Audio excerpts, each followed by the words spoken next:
Hi, ESA members. We hope you're enjoying the speakers at this year's Leadership Summit. But before we get to our next speaker, I have a question for you. What if I told you that up until now, on every job you've installed, you've left thousands of dollars on the table? Are you getting the total revenue potential out of every project? Are you looking to expand your business offering? Do you want to offer video surveillance but don't know where to start? My name is Mitch Marchand. I'm a business development manager at Axis Communications, the inventor of the IP camera and the organization who revolutionized the security industry. Customer expectations have drastically changed over the last decade. They want more value for less money and rely on you to bring in trusted technology to scale with them. How much has your organization changed to adapt to meet their needs? Have you brought in new offerings to upsell? I'm here to talk to you about an opportunity for you to bring in more value to each of your customers, both existing and future.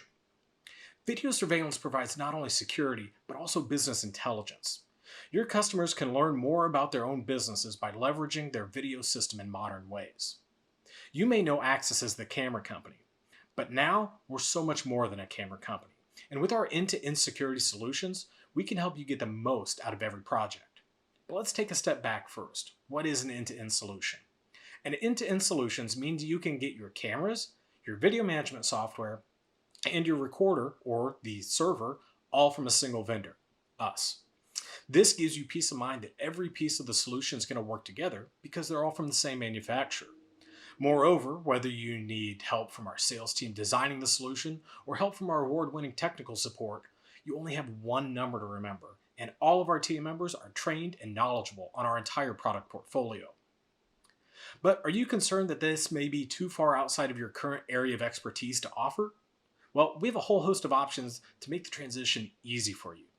In addition to an online and in-person academy training offering, including our Axis Certified Professional program, where we teach you the ropes of the video security, we have a free online suite of tools that will help guide you through the entire sales process, the Axis Camera Station Integrator Suite. With a tool to guide you in picking the right cameras, mounts, and servers, to stress testing your installation, Axis is with you throughout the entire sales process. And with the free system health monitoring software, you can get additional recurring monthly revenue through service agreements. But why stop at just cameras and servers? Are you looking to expand your portfolio to your customers and maximize every project's revenue potential? Axis has become a one-stop shop for security with additional hardware like IP door stations and access control to manage who comes onto a property. We also have network audio speakers for live and pre-recorded announcements, as well as playing background music. We are also now offering body-worn and analytics. More importantly though, all these systems can work in tandem to provide next-level security. Imagine this. You can easily set up a camera to alert when it detects motion after a store or school closes. That alert can make lights turn on and can also tell a speaker to play an announcement letting the intruder know that they're on video. Now you're moving from reactive security to proactive security. All of this can be brought together in our video management software, Axis Camera Station. You don't want to just take my word for it though. Take a look at what a partner did for Cappy's Fine Wine and Spirits in Massachusetts. They could have just sold in another camera system, but instead they worked with Cappy's to understand what other problems could be solved by partnering with Axis. The integrators added in analytics for people counting and queue monitoring to provide Cappy's with additional business intelligence.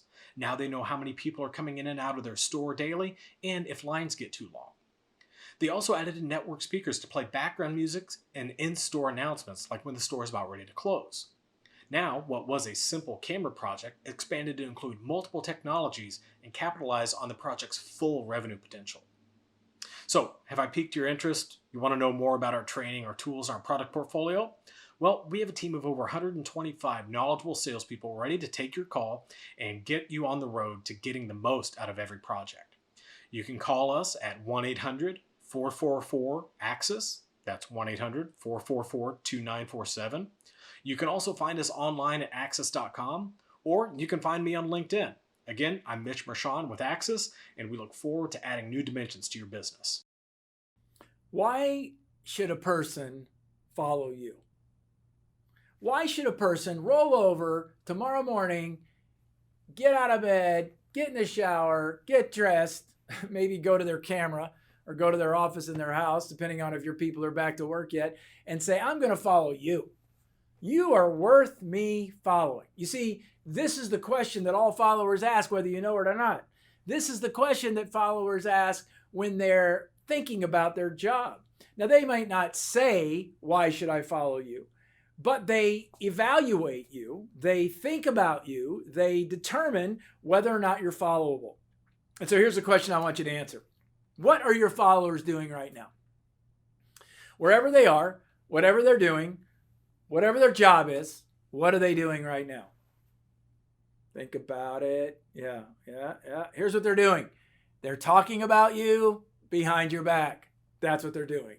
And that's what all people do. And you know it's true. Don't you think about it. Think about the last time you went to a friend's house for dinner. What were you doing? You weren't even backing out of their driveway yet before you were talking about them behind your back. Now, it might be a while since you were at a friend's house for dinner, but if you think back to the good old days when we could actually get together with a group, when you were backing out of the driveway, didn't you say this? What is wrong with that house? It kind of smelled like kitty litter, did it? I mean, that's what we do. We talk about people.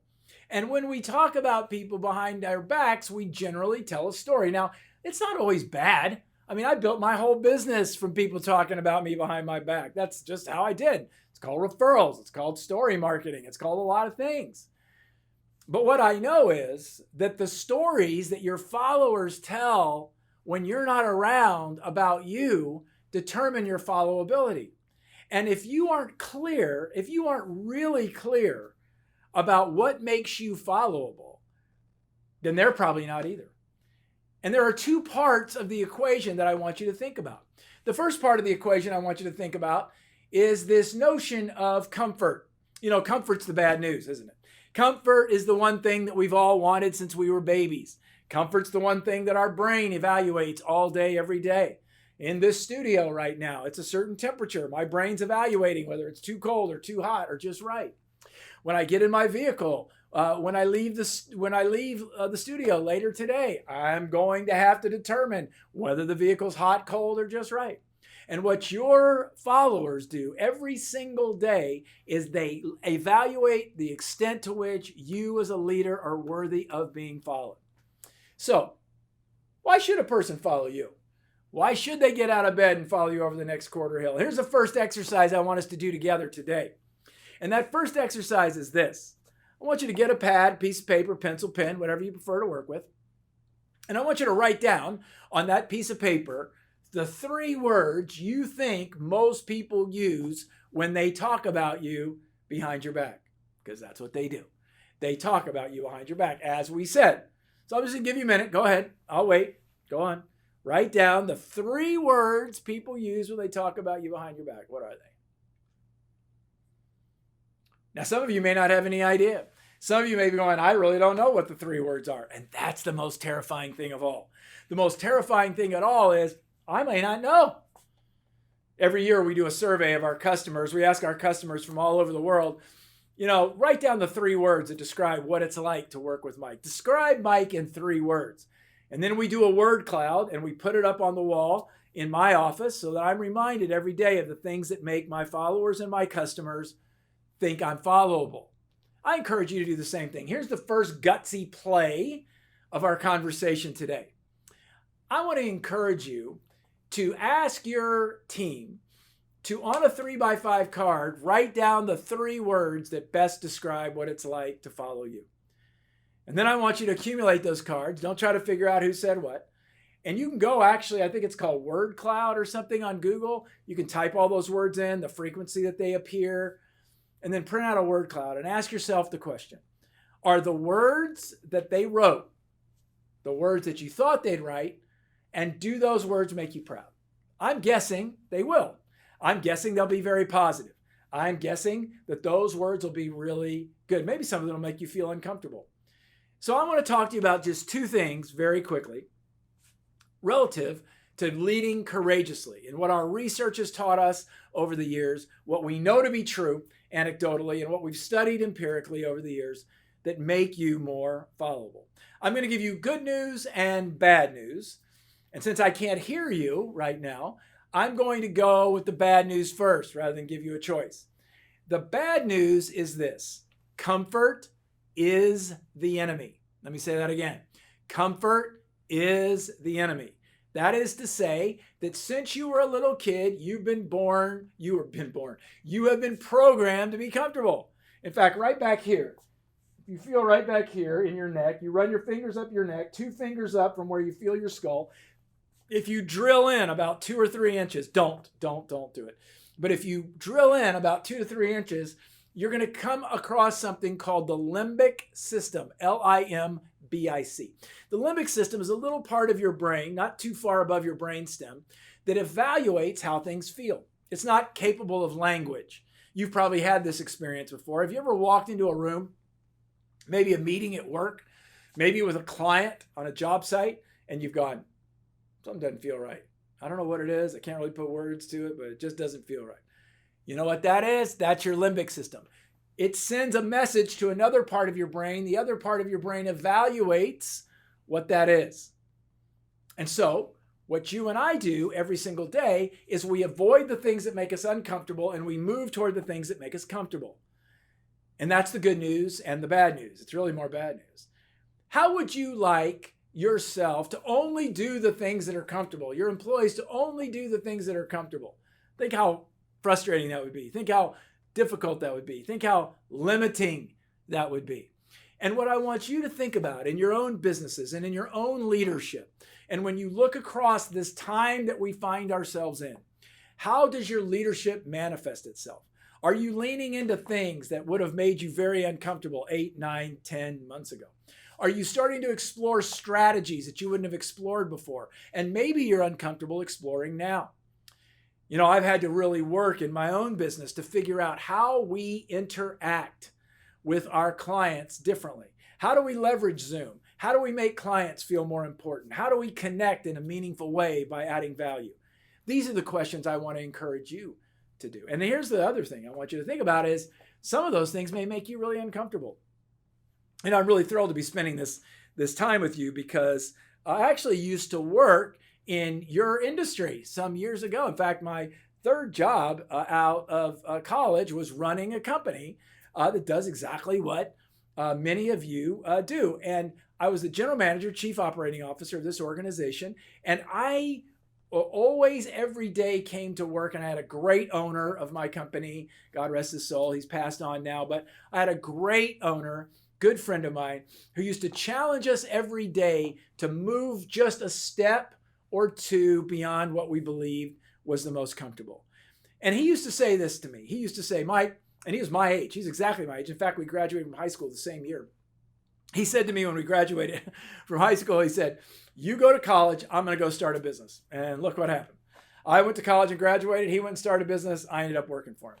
And he used to say this, we will ultimately be measured. We will ultimately be successful by the things that we considered that others aren't and by the problems we solve that others won't. I love that. The things that we consider that others don't and the things that we will do that others won't. That's a great mantra. And I want you to think, where is an area in your life right now where you may be too comfortable? Is there a strategy you need to consider? Is there a step you need to take? Is there a move you need to make so that you move into an area in your life or work where you feel maybe a little bit uncomfortable, but we have to expand? You know, just by virtue of the fact that we're doing this virtually and we're not gathering in person, this has required all of us to do things that maybe we weren't as comfortable with. To figure out, how do I engage with Mike via this presentation? And I'm going to get to sit down and answer your questions in the chat as soon as I finish. I'm excited to be able to answer your questions and interact with you in a semi-live way. But for now, we have to evaluate our lives and our work in very different ways. So the bad news is you got to move into the areas where you are, shall we say, a little uncomfortable. The good news is that time management is largely dead. Time management is probably not something that you should really be paying attention to. It's not something that you should really be moving toward. In fact, I'm a believer in time blocking, not so much in time management. And here's why. The good news is that energy is your most valuable resource. If you're going to lead courageously, if you're going to give people compelling reasons to follow you, then what you have to do is create a space where you manage your energy in an effective way. And the way you manage your energy in an effective way is you ask yourself the question that your brain asks every morning when you wake up. Did you know when you wake up every single morning, subconsciously your brain asks the same question? Did you know it always asks the question, is this worth it? And all day long, your brain says, is what I'm about to do worth it? Is what I'm about to do worth it? Is what I'm about to do worth it? Is the conversation I'm about to have worth it? Is this something I really want to do? And is it worth it? And if it's not, then you lose energy. But if it is, you gain energy. I'm a huge Eagles fan, not the Philadelphia kind, the band kind. I love, love, love the Eagles. And I would, God rest his soul, Glenn Fry, but before Glenn died, I would pay a lot of money to go see the Eagles. It didn't matter. That's a waste. I would never pay that much for a ticket. I would. 10th row, 5th row, center, looking dead on at that when Glenn was alive. And now I haven't seen the band since, what's his name? I can't remember his name, joined. But I want to see the Eagles. I love the Eagles. And one time I was home from work. I was exhausted. I had gotten off an airplane. Remember those? Remember airplanes when you used to be able to fly around? And I was laying on my couch. Actually, I was sitting in my backyard having an adult beverage. And a friend called and said, hey, what are you doing? I said, oh, man, I got off a plane. I'm just sitting in the backyard having a drink. And he said, oh, cool. And I go, I might be catching something. My throat's a little scratchy. And probably just going to grab something to eat and turn in. He's like, oh, that's too bad. I'm like, why? What's up? He said, I have 10th row center seats to the Eagles. I have 4 tickets. Me and his significant other, girl he's dating, is going, do you want to go? What do you think happened to my energy? Boom. My energy leapt to its feet. And the reason it leapt to its feet is because my brain answered the question, is it worth it, with a resounding yes. And so I want to encourage you to ask yourself, are you investing your energy as a leader in your business today in activities that make you have a good return on that investment? I'm not a fisherman. I don't even dig fishing. I don't understand fishing. If you are a person that likes to fish, more power to you. I am not that guy. But I understand people that are. I have a friend that fishes, and he loves to fish. Is that word? A friend that fishes? A friend that goes fishing. And we were in Hawaii one time, and he rented a big boat, and he went fishing. And when he went fishing, he was gone all day. He and his wife chartered some big Mac Daddy sport fisher, left at like 5 o'clock in the morning. It was crazy. I wouldn't do that. I didn't even know there was a 5:30 in the morning in Hawaii.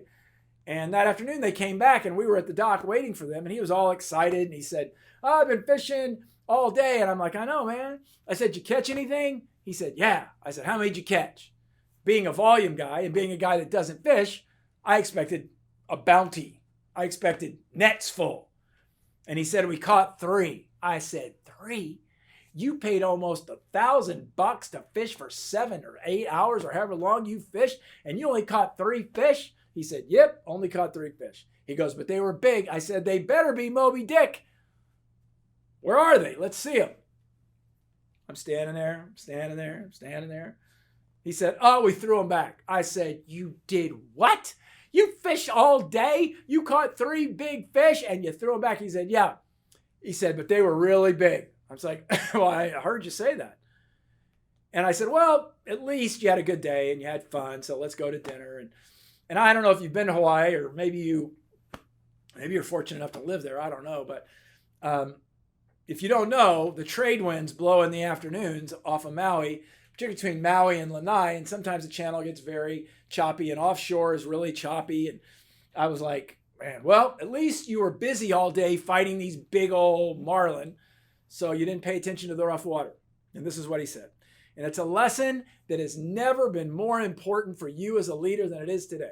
He said, what are you talking about? I said, well, you were fishing, so you didn't have to pay attention to the rough water, because if I look at rough water, I get seasick. And he said, that's what you don't understand, Mike. And I said, what don't I understand? Are you ready, guys?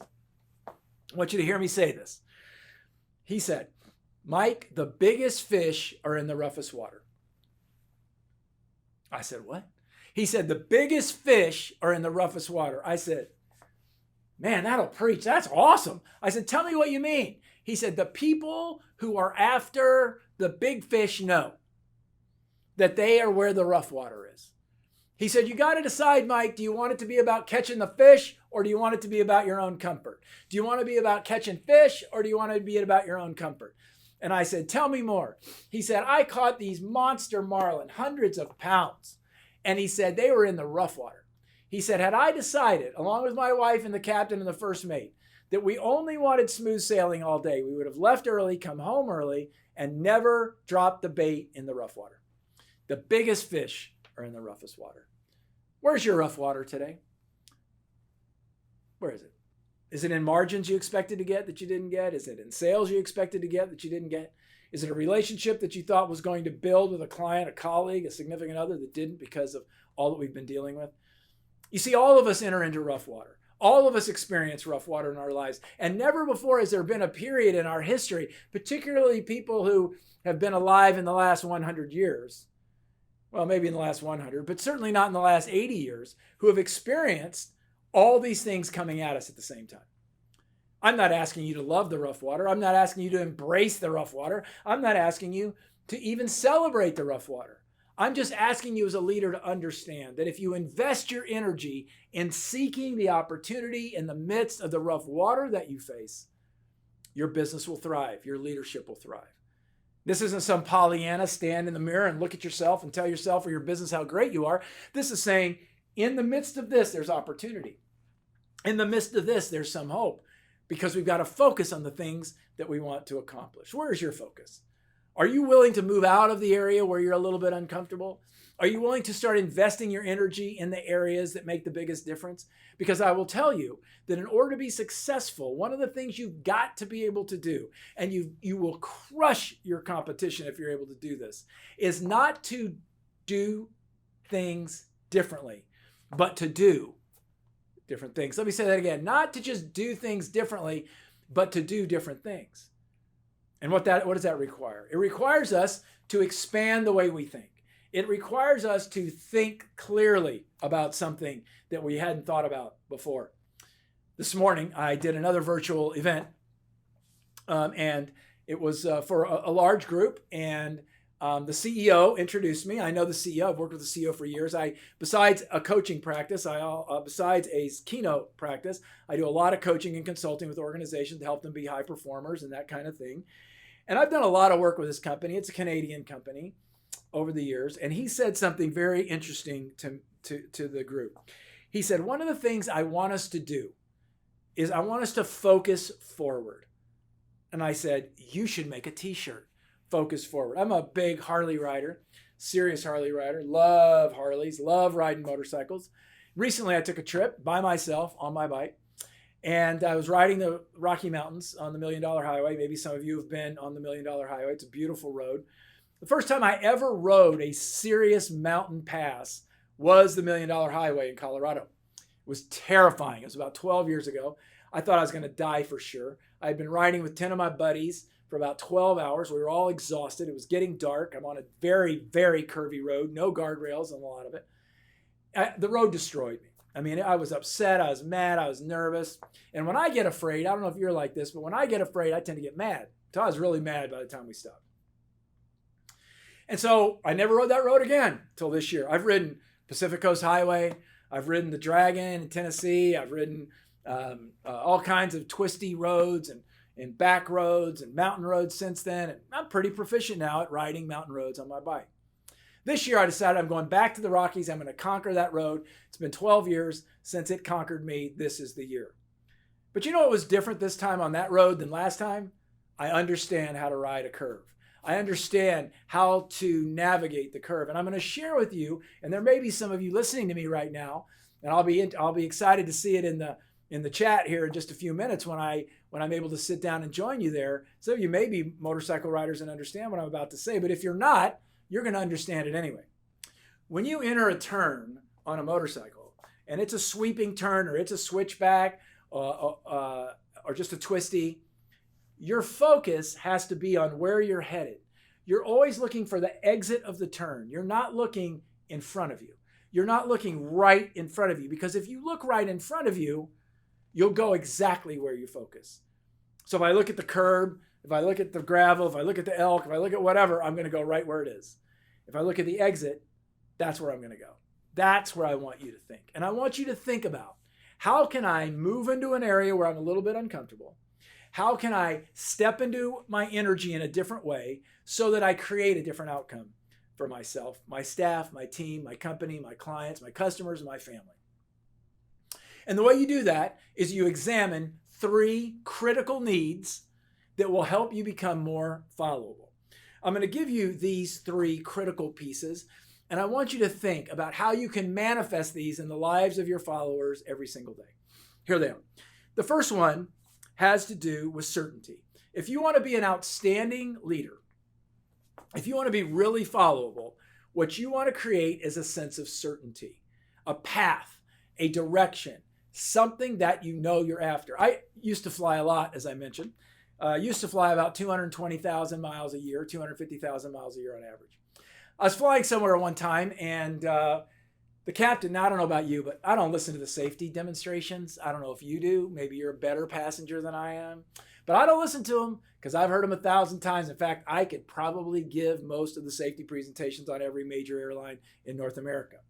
On this particular night, it was about 9:30 at night.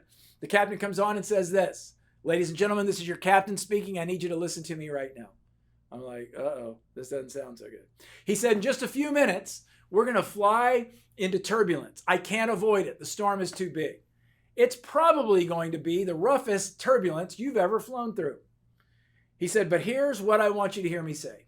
Between the pilot and the co-pilot, we have over 50 years experience between the two of us. We have flown through worse turbulence than this, but you probably haven't. We have more flying experience than most of our colleagues. And the airplane you're in has been tested to standards much greater than the standards that you're going, than the stress this airplane's going to feel. Great. And it's only going to last 10 minutes. Well, I got to tell you what, and I'm not kidding you, it felt like we hit the side of a mountain. It was like, boom, the plane was left and right. It was dropping and the lightning was flashing. In fact, we got struck by lightning. The little dude from the Twilight Zone's hanging on the wing. Ah! Some of you are hopefully old enough to remember that show. I am telling Dorothy flying by. I mean, it was some bad turbulence. And then in 10 minutes, it was over. And the captain came back on and said, "Told you." Thank you there, funny man. But on the way out of the plane, when we finally landed, I said to the captain, "That might be one of the best examples of certainty and leadership I've ever seen." He said, "What do you mean?" I said, "You were clear with us about the reality of the danger in front of us. You told us the duration, and you gave us confidence that there was a way through it." You hear that? You gave us the duration, you gave us the reality, and you gave us confidence that there was a way out. That's what your followers need. What your followers need is certainty. Are you painting a path for your followers going forward? Are you giving your followers a sense that moving forward is what needs to happen in order to be successful? Now, it may only be 30 days. Remember the old days when we would come up with a 1-year plan, a 2-year, God forbid, a 5-year strategic plan? That ship has sailed. I don't encourage it. In fact, I discourage it. What I want to encourage you to do as a leader to these days is be bold enough to give them a 30 or 60, maybe a 90-day flag on the hill. It's what I call the flag on the hill, which is to say, this is where we're going for the next 30 days. In 30 days, we're going to give you an update, or we're going to give you updates weekly. In my business, we're now at 60 days. We have a 60-day plan. We get updates. We give updates not every 30 days. We give updates every week so that people know. So where have we come so far? We know that comfort is your enemy. We know that moving into the thing, leaning into the thing you're uncomfortable with is the key. We know that an investment of your energy in a way that gives you a high rate of return is really critical. We know that certainty is a critical element of making you followable. So what's the second one? The second one is significance. More than ever, your team needs to feel significant. Your followers need to feel important to you. Are you making calls? Are you sending notes? Are you doing check-ins for things other than, hey, what are you up to? Are you just casually picking up your cell phone on the way down the street saying, hey, I was just thinking about you. I know this has been stressful. Tell me how you and your family are doing. People right now and always I would have told you a year ago that your people need to feel significant. But I'm telling you today, more than ever, they have to feel significant to you as their leader. Things like personal notes, phone calls, a card in the mail, a certain sense that you're paying attention to what's going on with them, listening, being aware of what's happening in their lives. Very, very, very important. Because if you create an environment where people feel significant, then they are going to jump through all kinds of fiery hoops to help you get the next deal, get a little bit more margin, figure out how to move forward. The final piece is esteem. That is, do I feel better about myself because I'm affiliated with your company? More importantly, do I feel better about myself because I'm affiliated with you as my leader? What a compliment it is to say, I work for this company, or I work for this person, and for other people to go, wow, I've heard good things about that. You see, it's those kinds of things that are really, really important, because right now more than ever, like the captain on the plane when I was sitting in the back, people are looking to you to set that pace. People are looking to you to help them feel better about being affiliated with you. And you know the easiest way to do that? The easiest way to do that is create certainty and significance, and esteem takes care of itself. Now, let me share with you the 3 reasons, or the 3 things that prove you won't do a single thing different when our session's over. I mean that facetiously, but the fact of the matter is that there are 3 big roadblocks. And these 3 big roadblocks are as present now as they've ever been. And here they are. There are 3. I want you to do a little self-diagnosis. The first one is the need to be right. The second one is the need to be in control. And the third one is the need to be all things to all people. The need to be right, the need to be in control, the need to be all things to all people. The need to be right, the need to be in control, the need to be all things to all people. These are the 3 pitfalls that make it harder for you to be followable. So which are you? I'm going to ask you to diagnose yourself right now. Which one are you? Do you suffer from the need to be right? Do you suffer from the need to be in control? Do you suffer from the need to be all things to all people? Which one of those is you? Think about that. Jot that down. The need to be right, the need to be in control, the need to be all things to all people. And no, you can't be all 3. I get asked all the time, is it possible to be all 3? Well, it's probably possible, but in the scope of our 45 or 40 minutes together today, we probably don't have enough time to cure all of them. Well, I hope you've done some good self-awareness and self-diagnosis, and now you know which one you suffer from. Let's chat now about the cure for each one. Let's do the need to be right first. Probably one of the better skills you can develop as a leader is the ability to ask really good questions. That is, how can you more effectively deal with the questions that are being asked, and how do you ask better questions? And here's what you do. You get really curious. You create a space where you're like, I need to be more curious. And I'm just telling you right now, if there was ever a time where you needed to be more curious, it's today. I will tell you that I'm a coach and I'm a consultant and I'm a speaker. And I consider myself pretty curious. But I will tell you, there's never been a time when being curious was more important than it is right now. So if you have the need to be right, be more curious, ask better questions. The need to be in control. Now, I just need a minute with you because some of you are going to maybe bleed from the ears or eyes when I say this. Here's the cure for the need to be in control. Let it go. That's right. Let it go. Now, I'm not saying just be chaotic. I'm not saying just throw caution to the wind. What I'm saying is you got to be willing to let go of some things, particularly now. Particularly if your team is still working remotely, particularly if you have clients saying, well, you can come work in our building, but nobody's there, or we're kicking that contract down the road, or we're changing our purchase order or work order for services. We're going to change it. So you've got to be the kind of person who can let a few things go. Now, don't go crazy. It's not black and white. It's like, okay, speaker boy, you want me to let go? I'll just let go and everything will fall apart. That's not what I'm saying. What I'm saying is, let go just a little bit. And isn't the real fear, isn't the real challenge we face as leaders that if we let go of a little bit of control, everything will be fine? And then what are we going to do? Then what are we going to create? Then what are we going to talk about? That's what I want you to think through.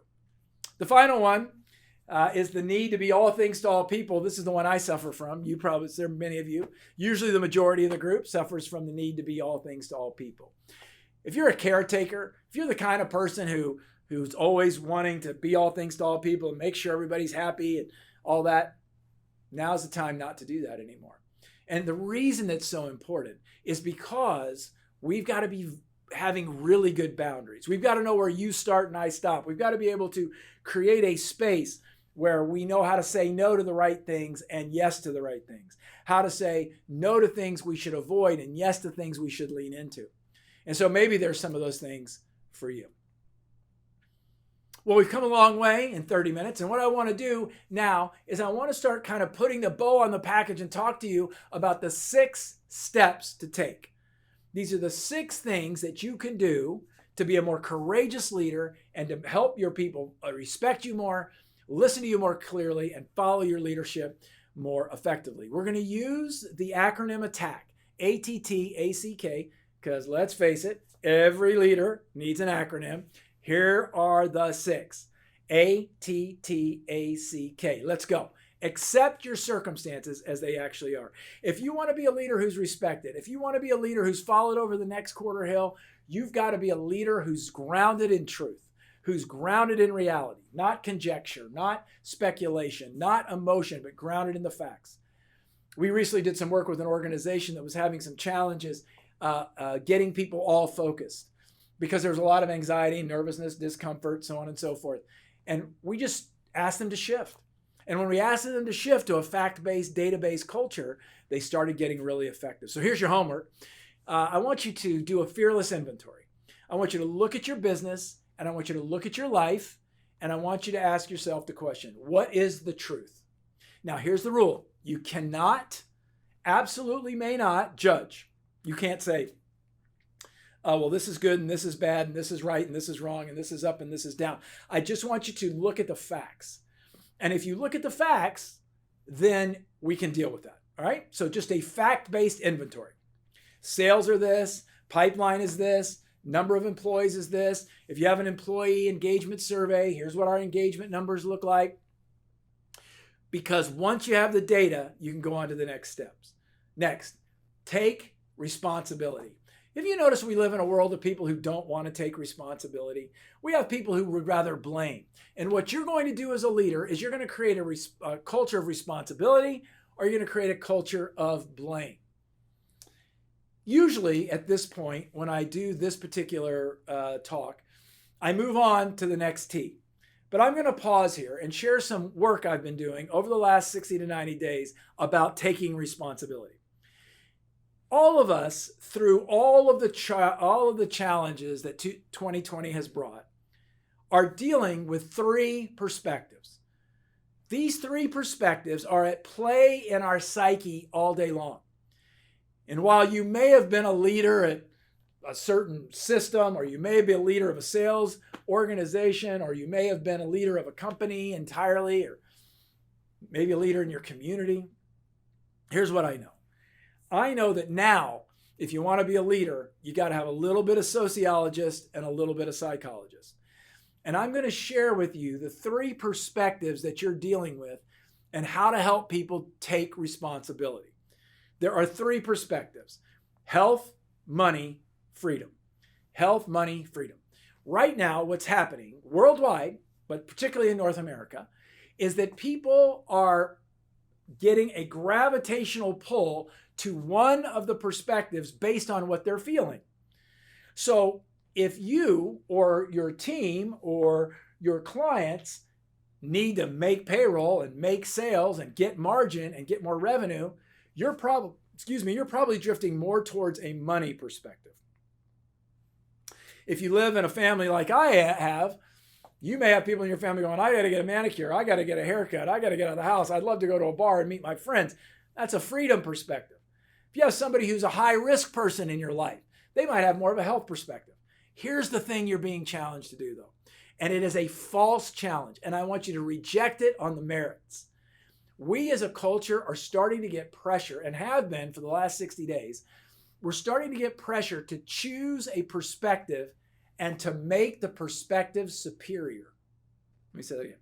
We are getting pressure to choose a perspective, money, health, or freedom, and then being forced or encouraged to think that my perspective is more important than yours, and it's not. So let me say this. If you really want to take responsibility and you want to create a culture of responsibility and not blame, what you have to do is you have to look at all three perspectives: health, money, freedom. And you have to be able to say each of these are important in and of themselves. Each of them have equal weight, but the weight I give my perspective is based solely on my specific need. Now, why is this important to you? Here's why. Because you have employees that have different perspectives. You have clients that have different perspectives. You have family members that have different perspectives. You have friends that have different perspectives. You have communities that have different perspectives. Heck, we have state governments that have different perspectives. Mayors and governors and others have different perspectives on which of those is primary. But here's how you can lead in the midst of chaos. Here's how you can lead your organization. Here's how you can build massive respect. And that is if you give credence to all three perspectives. In our organization, we're going to respect the need for health. We're going to respect the need for people's freedom, and we're going to respect the need that people have to make a living. And we are going to build our business in such a way that we individually take responsibility, and we collectively as leaders and as organizations and as an association and as a world at large to be more responsible for our perspectives. My mom, she's 80. She's got 2 autoimmune diseases. She's in a high-risk group. When this first happened, she got big into health. And my brothers and I put her on restriction, much to our happiness, because she put us on restriction so many times.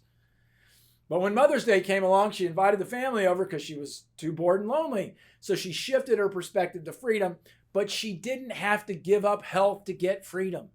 We don't have to give up health and money and freedom for all of those to live together. But I will tell you that you're going to have people that you lead and people that you influence and customers that you talk to who are going to have a primary perspective that's different than yours, that's different than your company's. We have a bug extinguisher, exterminator company that services our home. And they have a very rigid protocol about what they can do and what they can't do. And so when the young man came to the door this last week and he said, "Hi, I'm here from Green Mango and I'm here to service your house," we simply had a conversation. I needed the bugs out of my house, which I hadn't seen in a long time, but he had a protocol he had to follow for his employer.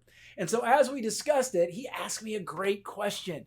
He said, "What are you most comfortable with?" What a great way. He said, "Here's what my requirements are as your exterminator. What are you most comfortable with?" We had a dialogue about our perspectives. We were very close, and we came to an agreement. That's how you take responsibility. You drive responsibility into your organization by helping people own it and then helping people move through it. Freedom means I want to go be able to do more, right? We all want to be able to do that. We all want to be able to go to the bar, go to the restaurant, get a manicure, get a haircut, do whatever. We all want that. We all need to make a living, pay our bills. I own a company. I've got to pay my employees. That's what I got to do. And so I want you to see that take responsibility means you're going to build a culture that is going to drive success in a powerful way. The next T is take action. I know it feels like it's very hard to take action in the climate where we are. But what leaders that are followable do is they take immediate, decisive action to move the business forward, even if moving the business forward is just a step at a time. What's an action you could take today? I'd like to see it in the chat. I'd like for you to think through the idea, especially when we're doing the Q&A here in just a few minutes, of what it is you could do to take action. We've given you a lot of action items today, right? You can move out of your comfort a little bit. You can manage your energy differently. You can be more curious. You can focus more on significance and esteem and certainty. There are a lot of things that you could do, but don't hesitate. The incremental action you take today is going to manifest itself in an enormous way tomorrow. A, acknowledge progress. When we go through a crisis as human beings, and for years that's what I studied. My graduate work is in psychology, my undergrad is in business, and my specialty in grad school was the treatment of anxiety and panic and phobias and how people respond in difficult times. Perhaps never better. Has there never been a better time to do that than today? And so what I want you to think about is this. I want you to think about this. When you are acknowledging progress, it is not going to be the same as it used to be. You used to measure progress in quarters or in months or in number of contracts. Now, what it requires for you as a sociologist and a psychologist who are currently leading organizations is it's going to require you to acknowledge progress in very small increments. You're going to need to think through progress in terms of the little incremental steps, not the big whacks. Because any progress right now, if you're certain, and if you've planted the flag on the hill, and if you've rallied the troops with common behaviors to move the organization forward, we're going to have to look at little wins. And I'll just turn myself into you right now. When I had to do this in my business, when I had to start shifting my expectations of what this relationship was going to look like, about what the financial modeling was going to look like, I wasn't very happy. And I don't want to say I was bitter, but I was a little disappointed because I had to think through things very differently than I had to before. But I will tell you from personal experience that the rewards are great for those who can acknowledge the little incremental steps. And my team helped me do that. My COO is really good about being able to say, Mike, we've got to celebrate the little wins when we used to celebrate the huge wins. That's good advice for you as well. C, this is probably the most important thing I'm going to share with you today. And it might seem odd because it isn't really very businessy. It's a little bit different than you might be used to. And what it is it's a process of figuring out how to be more successful at one specific tool, and that is gratitude. How do you manifest yourself in a state of gratitude every day? Stay with me here. It used to be that people in my business would say, a grateful heart makes you healthier. Be more grateful. Focus on what you're grateful for. And we hoped, and just between us, I really did hope that it was true because it was true in my life, but I didn't really have a lot of scientific proof, to be really honest with you, but now it's everywhere. Those schools that wouldn't even let me on campus, like Harvard and Yale and all those, they've done a lot of research. You can look it up, research on gratitude. And you know what gratitude does? Gratitude creates a space for your heart and your mind to flourish, especially your brain. So what are you going to do? How are you going to do it differently? I want you to spend 3 minutes every single day in gratitude. That's all I want you to do.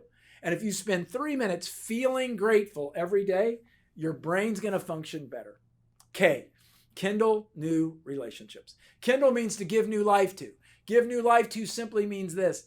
How do you, in this world where you live, give new life? Well, you do it by accepting your circumstances, taking responsibility, taking action, acknowledging progress, committing to gratitude, and building relationships. I'll close with this story. There was a 5-year-old boy in Los Angeles, California. He was trying to figure out what he was going to do. He wanted to play soccer, but his parents wanted to play the piano. And so one day he decided, I've got to be able to do something different. And what I've got to do differently is this. I've got to quit playing the piano. So he went to his parents and he said, I want to quit playing the piano. I want to play soccer. And his mom and dad said, we don't have quitters in this family, son. He said, well, apparently today you do. Mom and dad got together. They hatched a plan. They said, we're going to take him to the Hollywood Bowl in Hollywood, California. And we are going to work with him to see if we can get him inspired to play the piano. So they went to him and they told him the plan. And he reluctantly agreed. So they went to the Hollywood Bowl. And they were sitting waiting for the concert to start. And the little boy was restless and he wanted to go play with his friends because they had season passes. And his parents said, be back here when the concert starts. On the stage was a concert grand piano, Steinway grand piano.